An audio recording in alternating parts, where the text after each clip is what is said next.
Le pouvoir, c'est la capacité sur toutes choses. Quand on parle du pouvoir, c'est le commandement. Et ce matin, celui qui détient ce commandement, c'est Jésus-Christ, le Fils de Dieu. Amen. C'est tellement quand je disais que nous allons recevoir l'homme du pouvoir, des gens ont pensé qu'on va recevoir un politicien qui va venir, qui va faire un discours et qui va distribuer de l'argent. Mais je pense que la preuve est là. L'homme du pouvoir, quand vous l'invitez, il rentre comme il veut. Il opère comme il veut. Il agit comme il veut.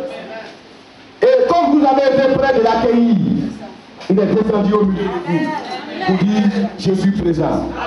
L'homme du pouvoir, c'est moi. Le véritable pouvoir, c'est moi.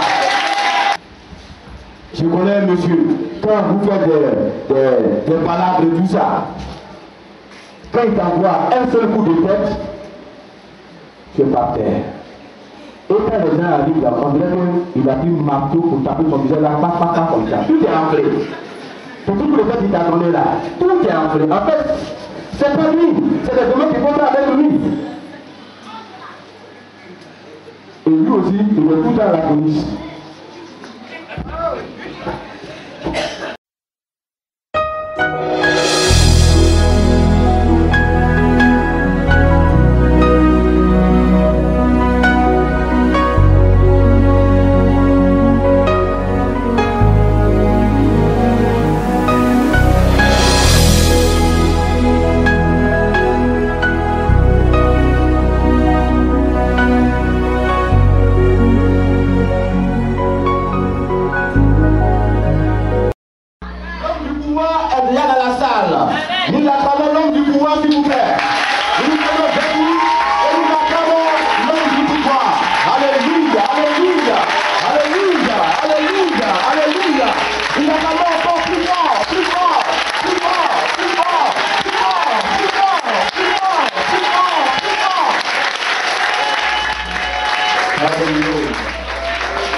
L'homme du pouvoir.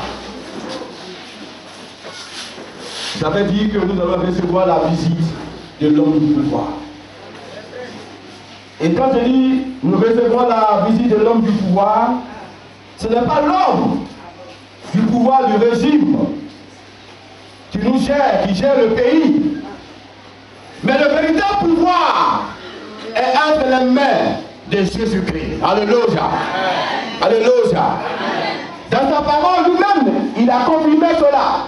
Et nous pouvons le lire dans Matthieu 28, le verset 18, où il dit, tout pouvoir m'a été donné dans le ciel et sur la terre. Alléluia. Alléluia. Je ne vous sens pas. Alléluia. Alléluia. Je ne vous sens pas encore. Alléluia. Alléluia. Alléluia. Ce matin, quelque chose est en train de se passer. Quelque chose est en train de se passer ce matin. Et je voudrais que nous restions éveillés jusqu'à la fin de ce message. Alléluia. Alléluia. Alléluia. Alléluia. Alléluia.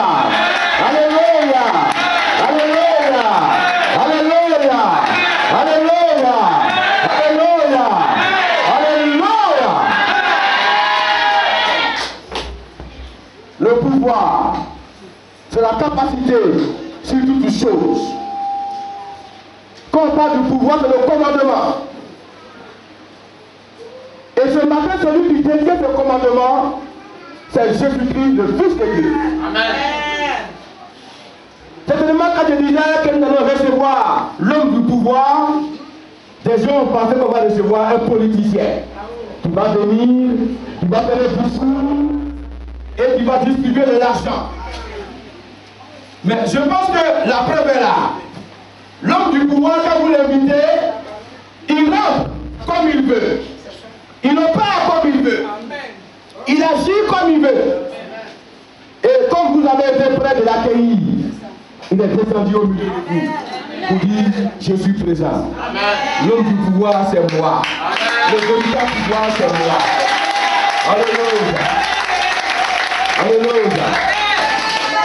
Tout pouvoir m'a été donné dans le ciel et sur la terre.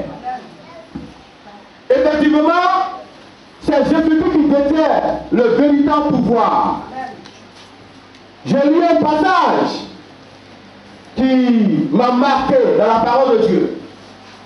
Jean a été amené sur une île qu'on appelle Patmos. Et quand il est arrivé sur l'île, il a reçu une vision.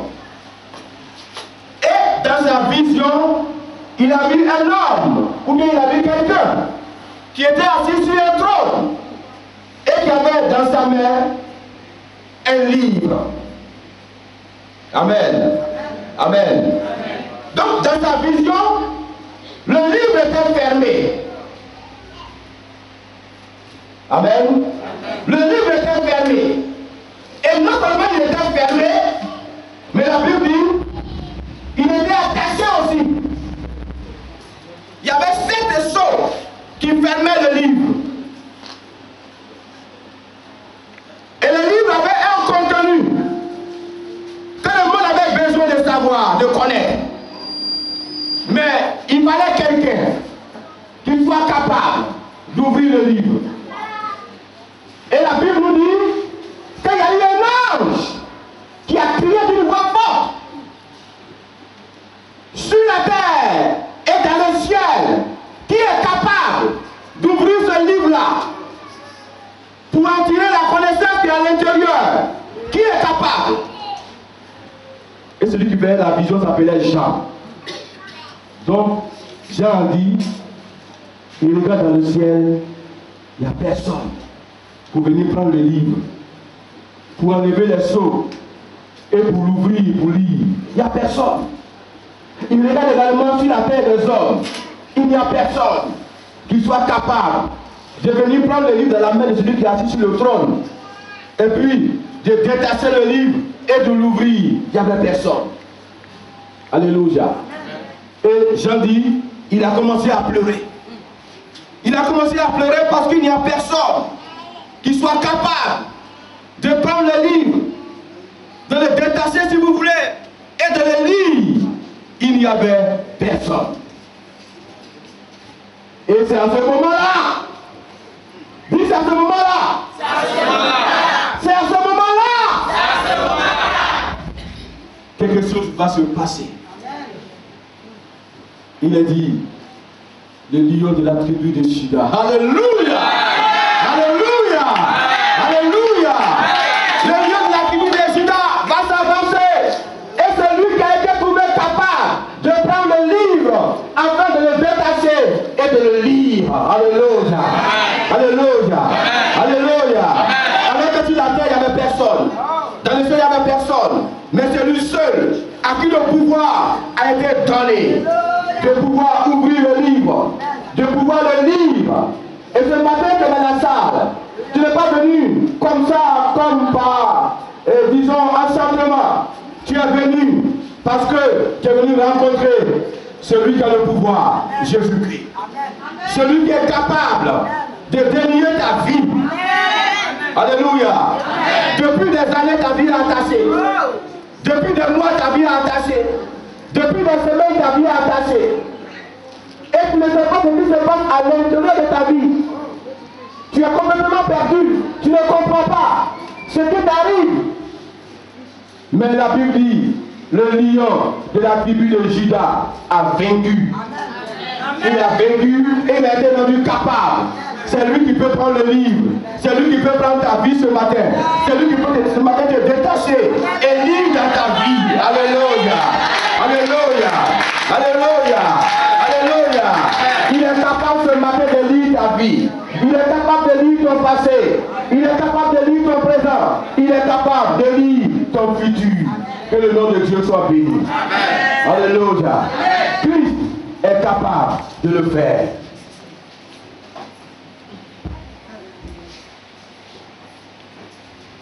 Effectivement, l'homme du pouvoir, c'est Jésus-Christ. Jésus-Christ a le pouvoir par sa parole. Amen. Jésus-Christ a le pouvoir par sa parole. Et nous pouvons le lire dans Matthieu 7, le verset 29. Le verset 29. Dans ce passage, il est écrit, mais celui-là, il n'est pas comme les autres. Il enseigne avec un grand pouvoir. Il enseigne avec une grande autorité. Il n'enseigne pas comme les hommes enseignent. Son enseignement est extraordinaire. Son enseignement est un enseignement de puissance. Parce que sa parole est capable de changer l'homme. Alléluia. Alléluia. Parce que Jésus était sur la montagne et la Bible dit une grande foule est venue autour de lui. Et il a commencé à enseigner la parole de Dieu. Et les gens l'écoutaient. Mais ils ont vu que la façon dont il enseigne, ils ont vu que dans sa parole, quand il enseigne, quelque chose rentre dans l'homme pour le transformer. Ils ont vu que ses paroles étaient toutes puissantes. Et ils se posaient la question, mais celui-là, il est différent des hommes. Alléluia. Alléluia. Et moi aussi, j'ai expérimenté cela. J'ai expérimenté également cela.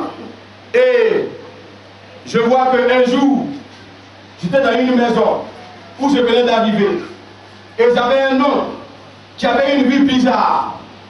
Une vie d'ivrognerie. Une vie de gâchis, de gaspillage. Une vie de débauche. Sa vie était tout autre. Et quand je suis arrivé, j'ai vu que si je laissais les choses aller, ce ne serait pas aussi bon pour moi.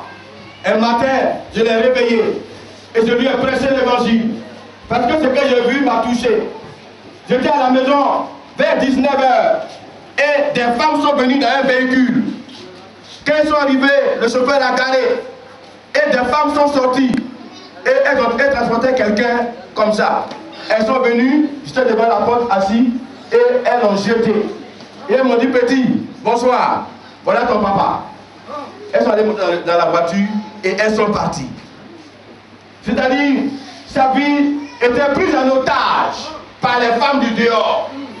Aujourd'hui, nous parlons, il y a des gens dont la vie est prise en otage par des prostituées, dont la vie est prise en otage par les 2e, 3e, 4e bureaux et qui n'arrivent plus à gérer leur propre maison. Quand ils sont payés, tout l'argent reste au dehors. Et ces personnes souffrent. Ces personnes souffrent, leur famille souffre avec elles. Elles ne peuvent pas s'en défaire. Et tel était le cas de ce toncle-là. Je suis arrivé, il n'y avait pas de feu à la maison. Les toilettes étaient remplies de chenilles. Il n'y avait personne pour nettoyer les toilettes. La cuisine, les toiles d'araignées, donc les araignées ont pris la cuisine en otage. Vraiment, c'était pitoyable. C'était pitoyable. Et donc, on l'a jeté. J'ai vu qu'il était sourd.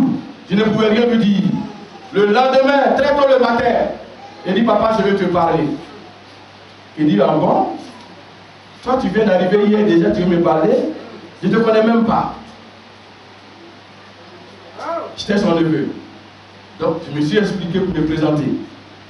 Et je lui ai dit, papa, franchement, il te faut Jésus. Parce que si je dis entre dans ta vie va changer. J'ai compris que ce sont les femmes-là qui prennent ton argent. Ce sont les femmes-là qui gaspillent ton argent. Je t'annonce Jésus, papa, accepte-le. Je serai auprès de toi, je vais t'aider. Pour que tu puisses jouir de ton argent. Véritablement. J'ai rencontré dans ma vie sur mon chemin plusieurs personnes qui sont détruites par la boisson et qui n'arrivent plus à gérer réellement leur argent. J'ai rencontré un professeur de mathématiques.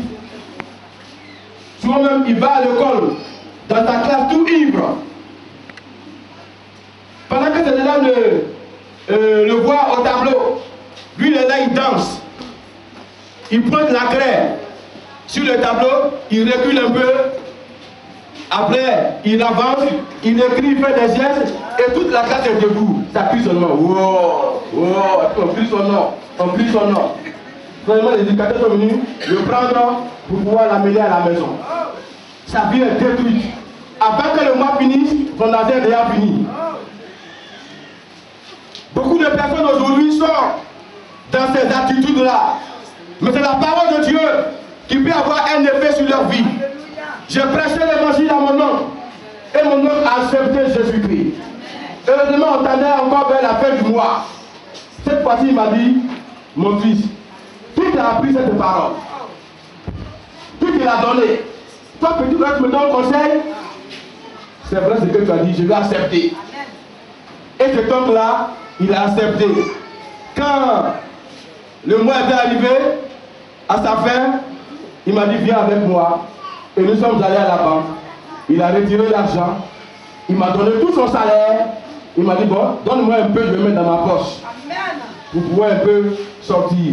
Et c'est ce que j'ai fait. Alléluia. Je suis allé régler la chose ici. Je n'avais pas l'eau à la maison. Je n'avais pas l'eau à la maison. Je suis allé régler l'électricité. J'ai mis la maison en ordre. Parce que la parole de Dieu qu'il a entendue a changé sa vie. Alléluia. Alléluia. C'est la parole de Dieu qui a l'autorité.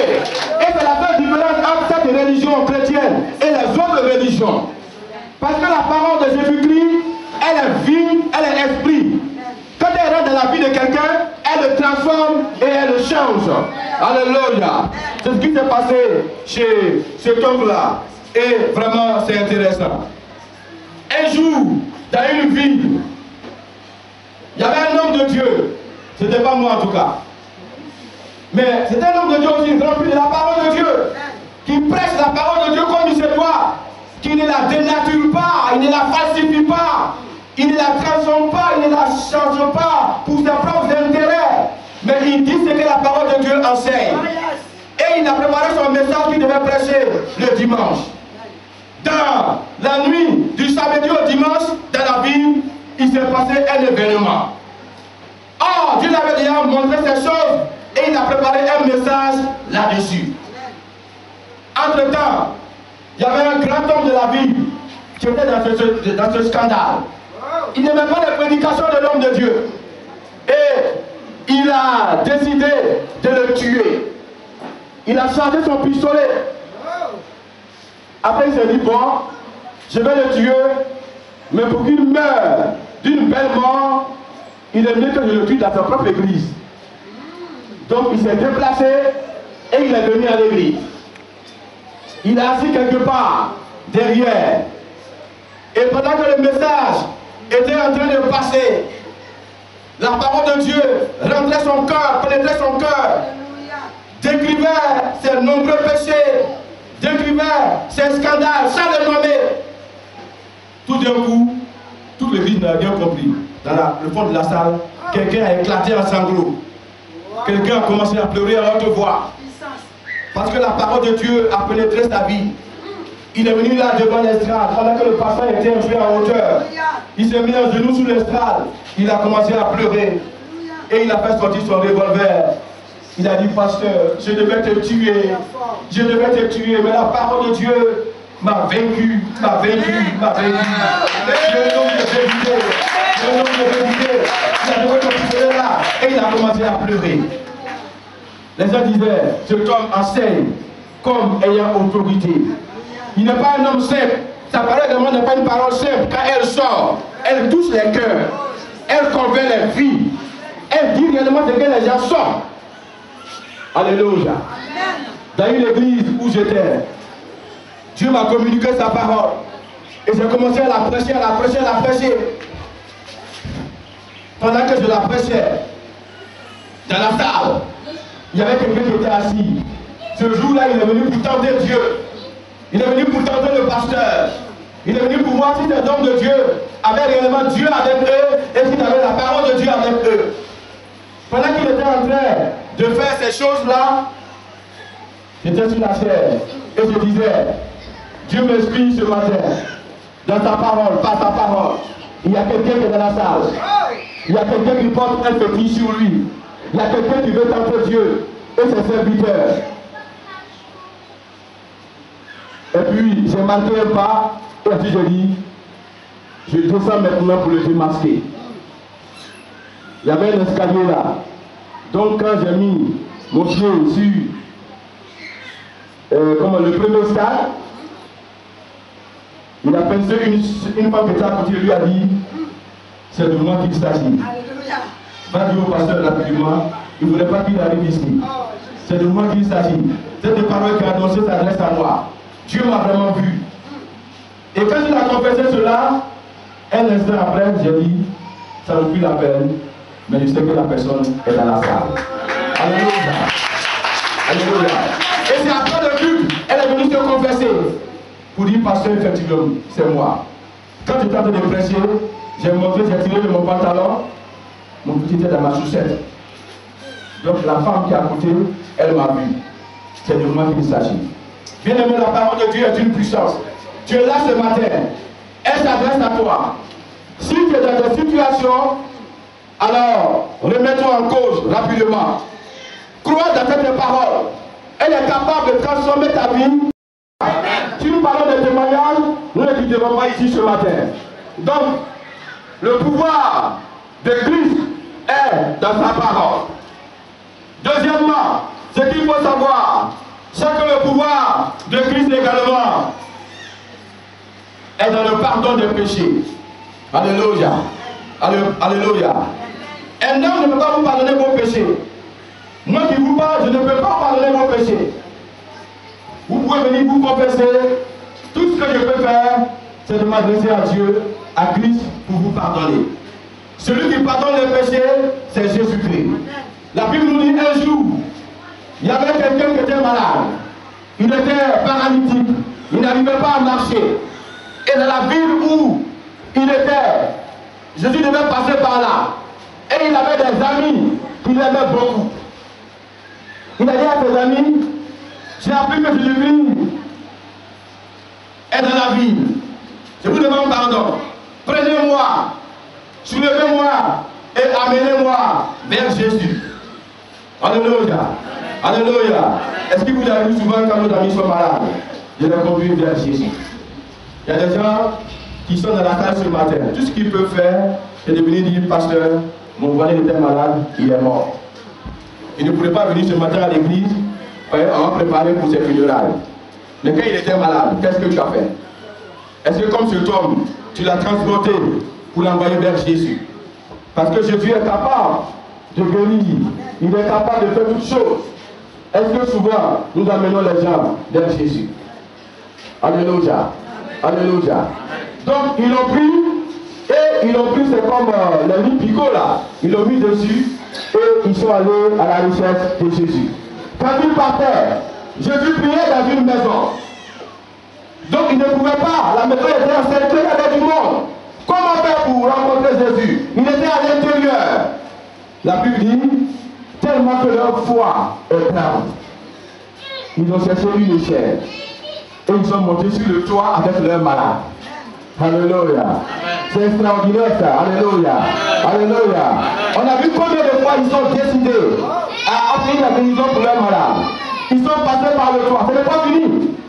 Le toit de l'époque chez eux était plat. C'est comme les dalles d'ici. Et qu'est-ce qu'ils vont faire? Ils vont détruire le toit. Ils vont dessiner le toit pour faire un espace pour faire descendre leurs malades. Vous comprenez un peu ça? Ce n'est pas leur maison, hein? Mais ils vont garder la toiture. Parce qu'ils savent la guérison de leur ami. Et ils vont descendre le malade dans la maison. La Bible nous dit, quand Jésus a vu le malade, Jésus a dit, tes péchés te sont pardonnés. Alléluia. Alléluia. Quand Jésus a dit cela, ceux qui étaient aux alentours disaient, qui est-il cet homme pour pardonner les péchés? Alléluia. Effectivement, Jésus est celui qui pardonne les péchés. Tu es là ce matin. Je veux te dire que Jésus est capable de pardonner tes péchés. Un jour, j'ai prêché la parole de Dieu à quelqu'un et la personne m'a dit, est-ce que moi je peux aller à l'église? Est-ce que Dieu peut m'écouter? Elle me dit, pasteur, j'ai fait trop de mal sur la terre. Je ne pense même pas que Dieu est capable de me pardonner. Mes péchés sont trop. Ce matin, je veux te dire, quel que soit le nombre de tes péchés, Jésus est capable de te les pardonner. Alléluia. Jésus n'est pas comme les hommes. Il a le pouvoir de le faire. Souvent, lorsque nous péchons, les gens nous méprisent. Oh, regarde la fille qui est là-bas, c'est une prostituée. Souvent, quand vous êtes dans les péchés, les gens vous méprisent. Ils parlent mal de vous. Ils ne veulent pas vous sentir. Ils vous condamnent, ils vous jugent. Mais ce matin, Jésus ne le fera pas. Il est capable de vous pardonner vos péchés. Parce qu'il a le pouvoir de le faire. Alléluia. Un jour, dans une ville, Jésus était arrivé. Et il y a un pharisien qui lui a dit, Jésus était venu chez moi. Viens partager un repas avec moi. Et Jésus est allé avec le pharisien. La Bible nous dit, pendant qu'ils étaient à table, en train de manger, voici une pécheresse. Elle a appris que Jésus-Christ était chez le pharisien en train de manger. Elle a appris aussi que Jésus-Christ avait le pouvoir de lui pardonner ses fautes, ses péchés. La Bible dit, la pécheresse est entrée dans la maison du pharisien. Pendant que Jésus-Christ mangeait, elle était dans son dos. Elle est venue avec un gros parfum, une grosse bouteille de parfum, un parfum très cher qu'elle avait acheté. Elle sait qu'elle est pécheresse, elle sait qu'elle n'est pas juste, elle sait qu'elle n'est pas droite devant Dieu. Souvent, il y a des gens qui disent, je n'ai jamais commis de péché. Moi, je n'ai pas fait de faute. Moi, je suis parfait. Ce matin, réfléchis sur ta vie. Donc, elle a arrêté derrière Jésus-Christ. La Bible dit, elle a commencé à pleurer. Elle a commencé à pleurer. Elle a vu donc ses larmes qui versaient. Et elle a lavé les pieds de Jésus-Christ avec les larmes qui coulaient. Elle avait de longs cheveux. Elle a aussi pris ses cheveux pour essuyer les pieds de Jésus-Christ. Et elle a fini par casser son parfum pour embaumer le corps de Jésus. Alléluia. Alléluia. Et tout cela pour le pardon de ses péchés. Ce matin, pour te dire que Jésus a le pouvoir de pardonner effectivement les péchés. Alléluia. Et si tu es là ce matin, saisis l'occasion et donc il faut te présenter devant Jésus-Christ. Il y a également des péchés. Quand vous les commettez, ces péchés ne vous quittent jamais. Amen. Ces péchés ne vous quittent jamais. C'est le psaume 51, le verset 5 qui nous montre ça. Il y a des péchés, quand vous les faites là, quand vous dormez, vous rêvez dans vos péchés. Quand vous vous réveillez, vos péchés là sont toujours là. Vous voyez ce que vous avez fait de mal. Ça vous poursuit. Donc David dit, mon péché est constamment devant moi. Je n'arrive pas à dormir. Partout où je rentre, la femme me dit, tu es un pécheur, tu es un pécheur. Voilà ce que tu as fait, c'est mal. Nous sommes toujours poursuivis par ce péché-là. Mais ce matin, Jésus-Christ a le pouvoir de te pardonner tes péchés. Alléluia. N'est-ce pas une bonne nouvelle pour toi ce matin? N'est-ce pas une bonne nouvelle pour toi ce matin? Que Jésus-Christ soit capable de te pardonner tes péchés. Alléluia. Alléluia. Je vais aussi dire que Jésus-Christ a le pouvoir de guérir les malades. Est-ce que tu le crois ce matin? Tu es là ce matin, mais je ne sais pas pourquoi tu es là. Je ne sais pas quelle maladie tu es là. Vous avez invité quelqu'un un jour à l'église pendant que vous avez une grande réunion, un grand moment de prière. Et la personne est venue à la réunion. C'était une réunion du soir. Je me rappelle bien, il s'appelait Pierre. Quand on a fini la réunion du soir, il s'est approché d'un frère et il lui a dit, chez vous ici, là, c'est comment? Vous faites de la magie ou bien quoi? Vous faites de la magie ou bien quoi? Parce que quand je venais, j'avais un mal qui traînait. On finit la prière, je rentre dans la douche et je constate que vraiment la disparu. Alléluia. Alléluia. Je suis un véritable pouvoir de guérison. Ce n'est pas de la blague. J'étais un jour dans une ville vers le nord du pays. Et il y a une femme qui m'a envoyé son bébé. Son enfant pouvait avoir 2 ans par là. Et on ne sait pas vraiment qu'est-ce que l'enfant a eu. Quand l'enfant, quand vous la faites asseoir, son cou va comme ça derrière. Elle a pris cet enfant, elle l'a envoyé à l'hôpital. Elle a passé un bon moment là-bas. Rien n'a changé du tout. Je le dis souvent parce que les gens pensent que c'est quand on est en bonne santé qu'on doit venir à l'église. Il y a des gens qui pensent comme ça. Ceux qui pensent comme ça, ça veut dire qu'ils n'ont rien compris. Ils n'ont rien compris dans la parole de Dieu. Vous savez pourquoi il dit ça? Jésus même il a dit qu'il n'est pas venu pour les bien portants, mais il est venu pour les malades. Or, eux qui sont malades, il dit, pasteur, je ne serai pas là aujourd'hui, hein, je suis malade. Le véritable pouvoir de guérison appartient à Jésus. Donc quand tu es malade, c'est là que tu dois venir à Jésus-Christ. Parce qu'il détient le pouvoir de guérison. C'est pas quand tu es en forme là que tu dois venir à ta maison. Même quand tu es malade, il faut venir. Alléluia. Donc moi, ce genre de truc là, tu m'appelles, tu me dis ça, je ne vais même pas te répondre. Je te dis aujourd'hui, prenez un calepin bien écouter ça. Si tu es malade, que tu dois rester à la maison, c'est que tu n'as rien compris. Il y a une soeur ici qui avait quelque chose d'extraordinaire. Est-ce qu'elle est là ce matin? Daniel. Elle n'est pas là ce matin. Daniel était gravement malade. Elle était même en train de mourir. Elle criait. Son mari était paniqué. Il dit, bon chérie, attends. Je vais prendre rapidement un taxi et je vais t'envoyer à l'hôpital. Bon, je vais d'abord faire une parenthèse. Aller à l'hôpital, c'est pas mauvais. Alléluia. Alléluia. Moi, je ne suis pas avec les gens quand vous êtes malade, pour eux, tout est Dieu, Dieu, Dieu, Dieu. Même les médecins, même là. De toute façon, ils ont découvert les choses, ils ont des capacités, c'est Dieu qui leur a donné ça. En allant vers eux, vous ne faites pas mal. Alléluia. C'est bien d'y aller. Mais il y a des choses que les médecins, devant lesquels ils sont impuissants. Et quand c'est comme ça, il faut tourner vers Dieu.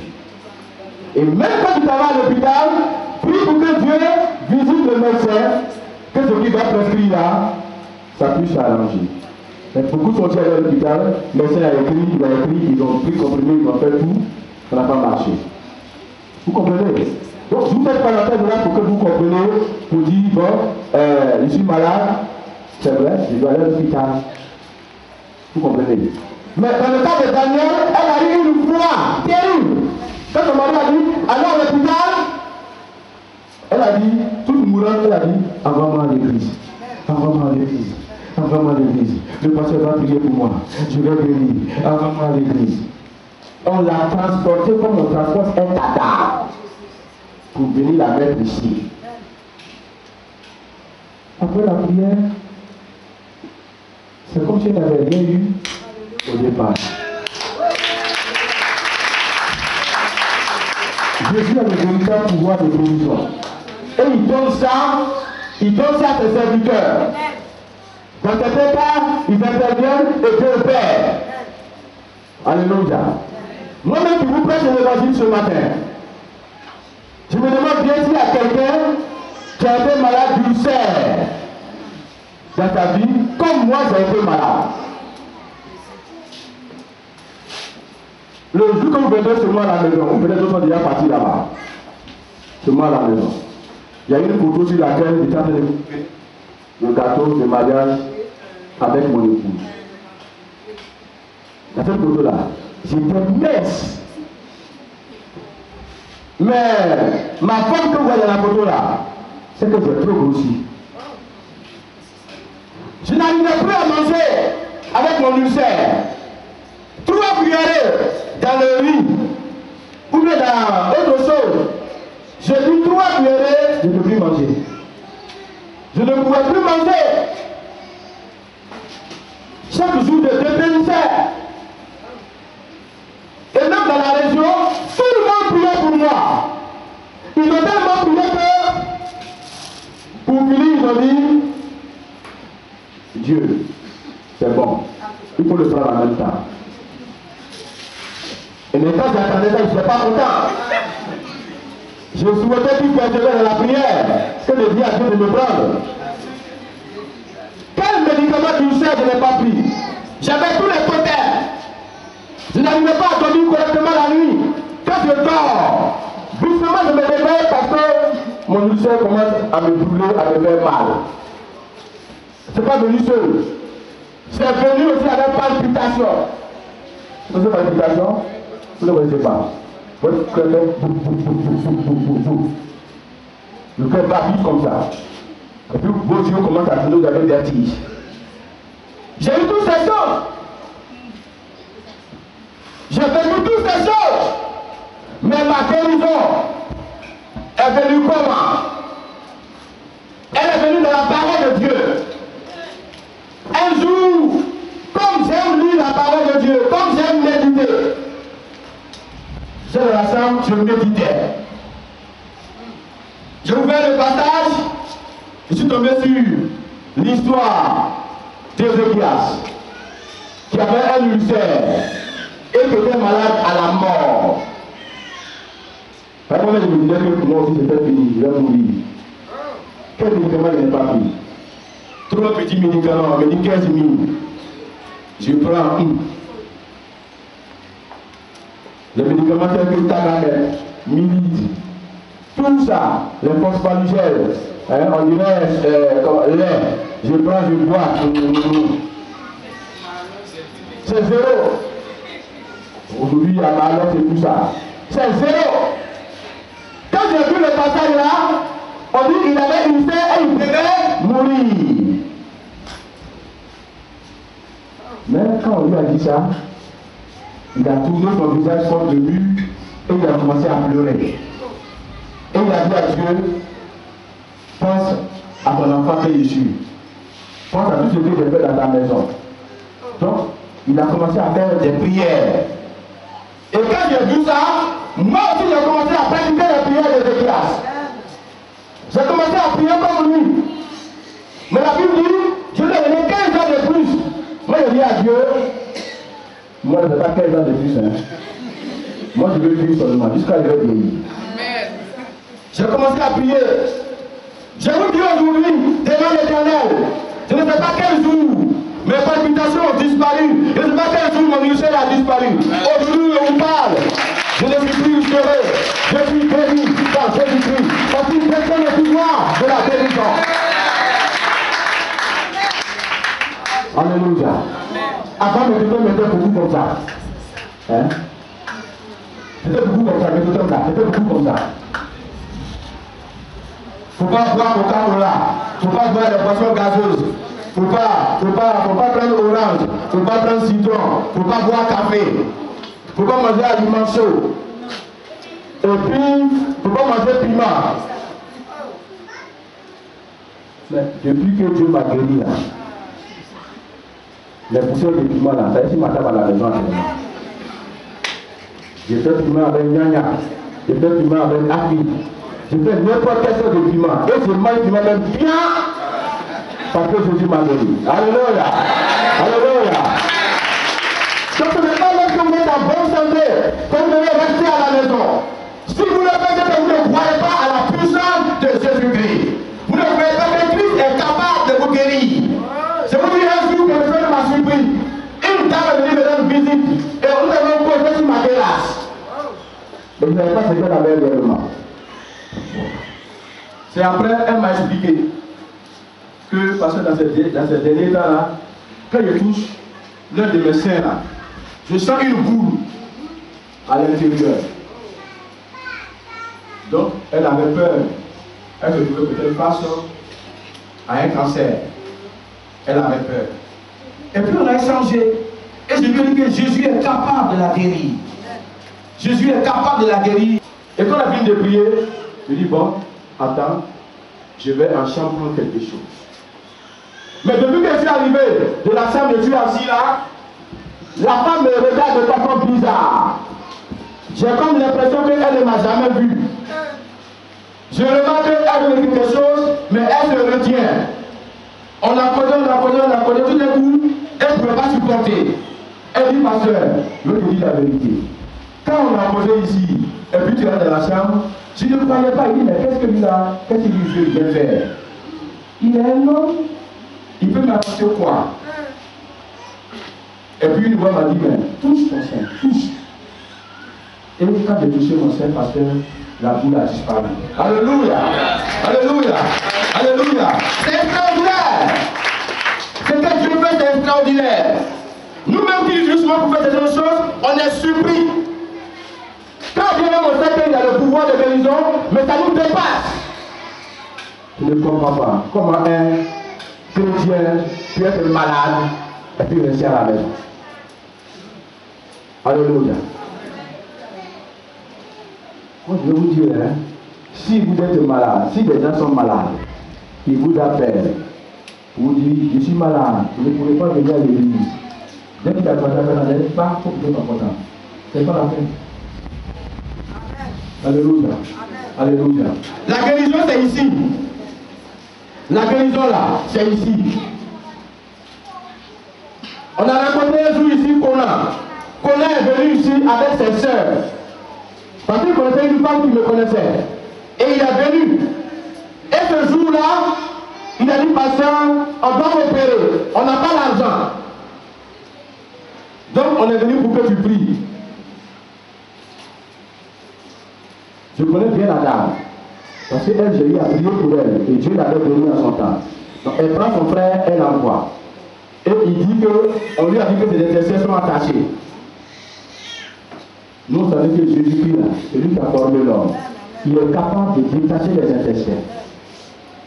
On a prié pour Kona, ici. Et puis, quand il a fini la prière, il est parti à Daloa. Là, il a fait plantation là-bas. Il avait un rendez-vous avec les médecins. Il revient au rendez-vous avec les médecins. On lui dit non, ça ne vaut plus la peine, ça va. Ça va. Là, je m'en fais des petits médicaments, on lui a prescrit. Et puis, on a fait chez lui. Comment je lui fais des scènes extraordinaires? Et quand les gens ne croient pas, souvent, ça nous laisse perplexe. Christ a le pouvoir de guérison. Je vous parlais d'une dame, son enfant là, son couple comme ça. Quand elle était désespérée, elle a envoyé l'enfant. On a commencé à faire un programme, on a commencé à prier pour l'enfant. On a commencé à prier pour l'enfant. Et un moment arrivé où l'enfant a pu redresser son cou correctement. Et un autre moment arrivé où l'enfant a commencé à parler. C'était sa délivrance totale. Dieu fait des choses extraordinaires. Alléluia. Alléluia. Et dans sa parole, les exemples sont nombreux. On peut les voir dans sa parole. Les exemples sont très nombreux. Jésus a effectivement le pouvoir de guérison. Alléluia. Alléluia. Je vais aussi terminer par dire que Jésus-Christ a le pouvoir de vous libérer des démons. Aujourd'hui, ce qui fatigue la vie des chrétiens, c'est les démons. Ce qui fatigue aujourd'hui les femmes, les hommes, les jeunes gens, c'est les démons. J'ai prié un jour pour un jeune homme. Je suis dépassé. Je ne sais pas si vous avez vu un jour à la télévision, les danses américaines que les jeunes gens font là. Ils font ça sur leur tête là, ça est en bas. Et puis ils tournent dessus comme ça. J'ai prié pour un jeune homme. Il était d'une autre église. Il était même le pianiste principal de cette église là. Et j'ai prié pour ce jeune homme. Ce jour-là, j'ai vu clair dans la chambre. Comme sans musique. Sans musique. Quelqu'un peut tourner sur sa tête.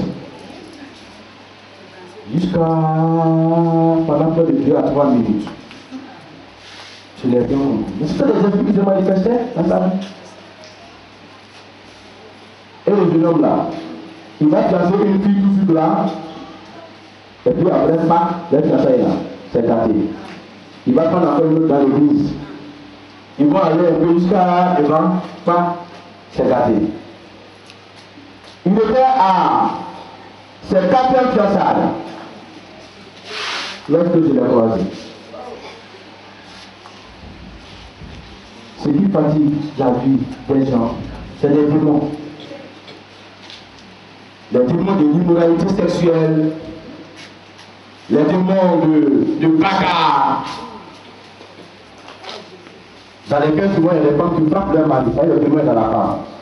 C'est pas la même son mari, elle le frappe à leur retour. C'est pas elle-même, hein? Parce que quand vous la voyez, bon, elle ne peut rien faire. Mais quand ces démons-là rentrent en elle, elle frappe monsieur à leur retour. J'ai connu une, ma femme la connaît très bien, on était au nord. Elle va se prostituer au Mali. On n'est pas à la frontière. Mais quand ça va, elle ne dit pas son mari. Hein. Ces démons-là, c'est eux qui la protègent maintenant. Donc elle fait ce qu'elle veut. Elle s'en va. Elle peut taper 1 semaine, 2 semaines. Quand elle revient et qu'il demande, mais tu étais où? Pourquoi? Elle va correctement. Elle déchire ses habits. Elle joue à la maison et puis elle a frappé, elle a déchiré ses habits. Et là, on allait prendre rapidement une serviette sur la corde et puis on lui a attaché ça autour du terrain. Ils ont commencé à courir avec lui pour venir chez moi à la maison. Et ils couraient comme ça. Parce que sa vie était sous l'emprise des démons. On peut bien dire. Je connais un monsieur, quand vous faites des palabres et tout ça, quand il t'envoie un seul coup de tête, tu es par terre. Et quand les gens arrivent là, on dirait qu'il a pris un marteau pour taper son visage là, pas comme ça. Tout est enflé. C'est tout le fait qu'il t'attendait là. Tout est enflé. En fait, c'est pas lui. C'est les démons qui font ça avec lui. Et lui aussi, il est tout le temps à la police.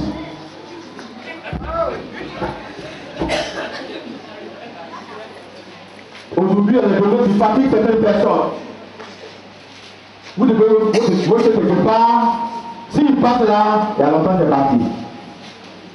Et les démons les rendent, en tout cas, très très professionnels dans ce cadre-là.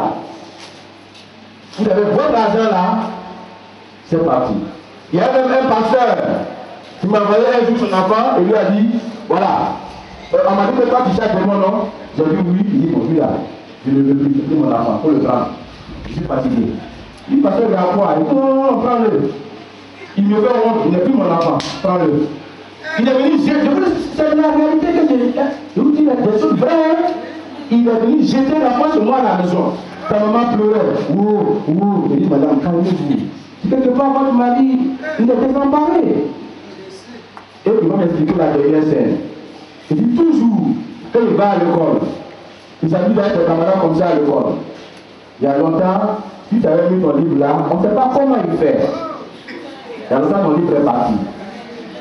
Lui, il sort à la récréation là, il allait vendre ça comme ça. Hein. Il est parti vendre ça, et puis il revient. Tu as déposé un cahier. S'il voit que le cahier est très chic, il y a son petit cahier qui est parti. Mais quand il prend, tu ne vois pas, tu ne sais pas. Mais c'est après que tout le monde dit, mais c'est lui seul qui était ici, donc c'est lui. Ton papa dit, il a été plusieurs fois convoqué à l'école.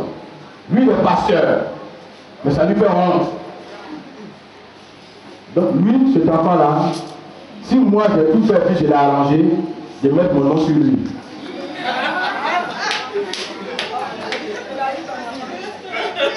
Sa maman pleurait. Le même jour, on la voit dans la maison, on l'a envoyé un matin. Avant que midi va arriver, il m'a volé plus de 100 000 francs dans la maison. J'ai dit, ouais, ton papa avait vraiment raison. Le famille va abandonner à, comment on appelle ça, à son neveu. Il est parti avec ça. On devait le chercher pour le retrouver. Ton papa dit, pourquoi je fais ça la dernière fois? C'est moi à la maison, j'ai reçu des camarades pasteurs qui sont venus. On posait, ils avaient mis leur portable comme ça sur la table. Le petit a dit, il a dit seulement pour passer simplement là, il a passé simplement. Ils n'ont rien vu dedans. Et c'est ça qui lui a fait mal, il a dit, bon, prends le cadeau. Jésus a le pouvoir de vous libérer. Je ne sais pas ce matin quel esprit vous fatigue. Quel esprit vous fatigue? Je ne sais pas. Les esprits de colère. Les colères où il n'y a pas de colère. Et les trucs où il n'y a pas de colère dedans, mais on va quand même se passer. Parce que c'est un esprit qui occasionne ça. Il fait ça pour mettre division entre monsieur et madame. Il n'y a pas de colère dans ça là. La colère va venir dedans. Permettez que ce matin, Jésus-Christ vous libère. Alléluia. Alléluia. Il y a des gens qui n'ont pas pu garder leur foyer. On devait leur foyer à cause de ça. Et le mari a souvent trouvé que cette femme-là est embêtante. Souvent aussi, la femme a trouvé que le monsieur là, c'est plus la peine. Il va toujours la battre, il va toujours la frapper. Quelqu'un un jour a battu sa femme, dans sa maison, il a tout cassé. Il est venu, séparé. Et puis après, il a demandé, mais qu'est-ce qui s'est passé? Il y a quoi? On dit, mais tu viens de casser tout dans la maison, tu as frappé ta femme, tu l'as blessé. Il a commencé à pleurer. Il dit, mais lui ne comprend pas, c'est pas lui. Comment sa femme qu'il aime, il va faire ça? Aujourd'hui, le monde est lié par les démons. Alléluia. Alléluia. Je vis entre un jour à cet homme dans une synagogue. Quand il est dans la synagogue, la Bible dit, il y avait quelqu'un qui avait en lui un démon. Alléluia. Quand le démon voit Jésus-Christ, il se met sur les nerfs, il est fou furieux. Il commence à questionner Jésus. Mais Jésus-Christ, qui a-t-il entre nous et toi? Qui a-t-il entre nous et toi? Jésus, je sais que tu es venu pour nous perdre, tu es venu pour nous envoyer à l'enfer, tu es venu pour mettre fin à notre règne. Je sais maintenant, je sais qui tu es le Saint de Dieu. Jésus a dit, ça suffit. Esprit mauvais, sort de cet homme, va-t'en. La Bible dit, cet homme a été libéré. Alléluia. Alléluia. Alléluia. Jésus a le véritable pouvoir de délivrance. On nous parle du démon de Gadara. C'est par là que je vais terminer. Le démon de Gadara, c'est un démon qui était fou, furieux. Et la Bible nous dit, lui, il avait sa demeure dans les cimetières. Il ne pouvait plus vivre parmi les hommes, mais il vivait dans les cimetières. Et la Bible dit, il passait tout son temps à crier dans les cimetières. Imaginez un peu. Oh! J'ai rencontré un jour à Bruni. J'ai traversé les rails et j'entendais un cri. Quelqu'un qui criait quelque part derrière là-bas.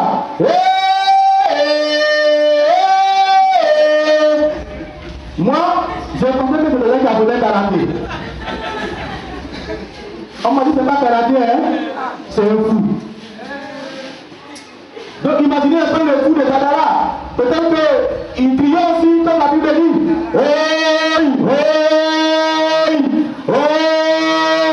La Bible dit, personne ne pouvait le méloter, personne ne pouvait l'attacher. Vous l'attachez avec les fers les plus rigides. La Bible dit, il les casse, et il se libère. Personne ne pouvait le maîtriser. Alléluia. Alléluia. Il vivait dans les cimetières. Et quand il a rencontré Jésus-Christ, la Bible dit, il s'est prié, il s'est mis à genoux et il a supplié Jésus-Christ de ne pas le congédier.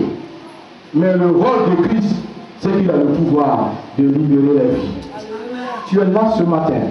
Je ne sais pas quel démon qui te fatigue. Je ne sais pas quel démon qui te fatigue.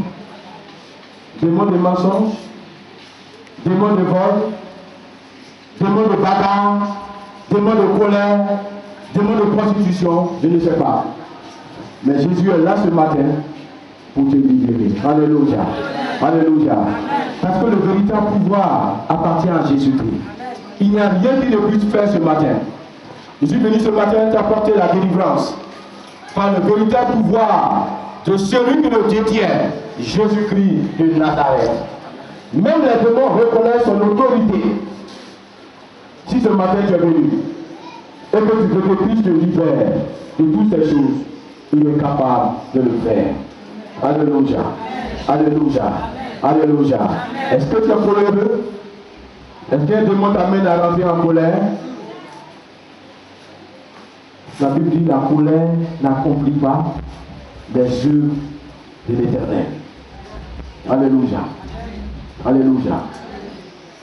La colère, c'est un défaut, quelque chose qui est en nous, qui peut nous faire rater beaucoup de bénédictions. Moi, je connais des amis, à cause de la colère, ils ont perdu leur travail. Et ils ont voulu être plus grands que leur chef. Ils ont voulu être connaisseurs que leur chef. Et le monsieur a dit, il n'a rien dit. Un jour, il était en haut là-bas. Et puis on dit, on n'a qu'à licencier les gens. C'est lui qui a été le premier sur la liste. La colère, ça cache beaucoup de choses. Ce matin, le Seigneur m'explique ici parce qu'il veut t'aider. Les démons de prostitution. Il y a des femmes qui ne peuvent pas se maintenir, se prostituer. Christ est là ce matin pour t'aider. Alléluia. C'est un esprit qui fait ça. Demande plutôt à Dieu de te donner un mari. Mais quand tu as te marier, tu ne te prostitues pas. Qui est prêt à marier une prostituée? Demande à Dieu de te libérer. Quand il va arrêter un côté, l'autre porte va s'ouvrir pour toi. Alléluia. Alléluia. Les démons ne volent. Il y en a qui volent ici. Jésus est capable de vous libérer. Alléluia. Alléluia.